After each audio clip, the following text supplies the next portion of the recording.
Hi guys. So today we are going through the steps of generating acetyl CoA from pyruvate. So I'm going to try and help you through that.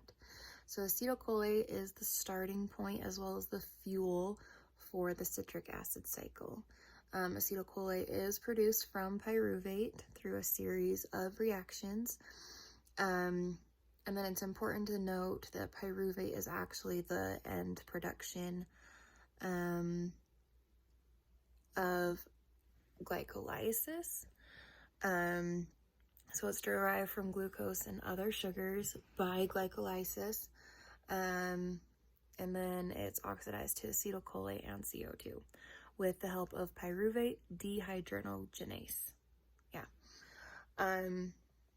So the pyruvate is the end product of the glycolytic pathway, and that's under aerobic conditions, so oxygen is present, and the pyruvate is actually transported to the mitochondria by pyruvate OH negative antiporters.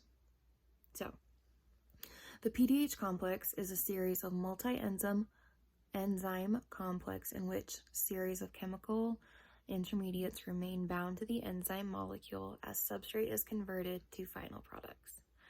The PDH complex contains 3 enzymes: the pyruvate dehydrogenase, which is going to be E1.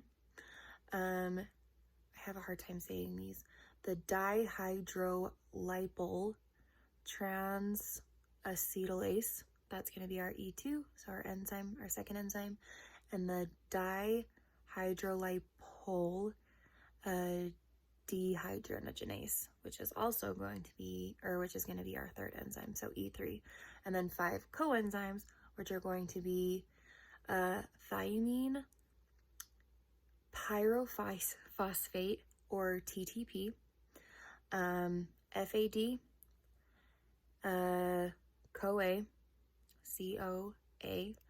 NAD, and lipo8. So hopefully I said those right. I struggle with these big words.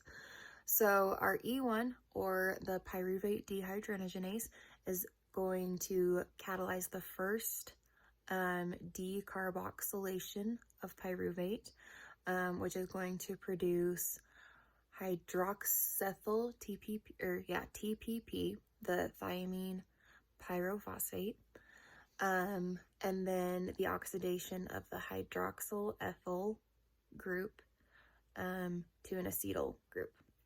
So the electrons from this oxidation are going to reduce the disulfide bond to E2.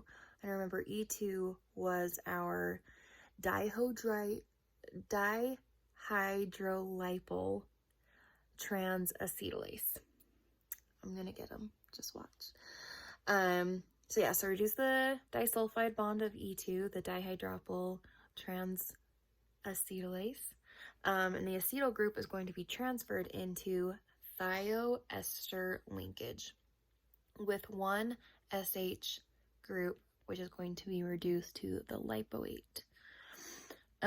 So from there, we're going to go to our enzyme 2, which is going to be the dihydrolipol transacetylase, and that's going to actually catalyze the transfer of the acetyl group to the coenzyme A, forming the acetyl CoA.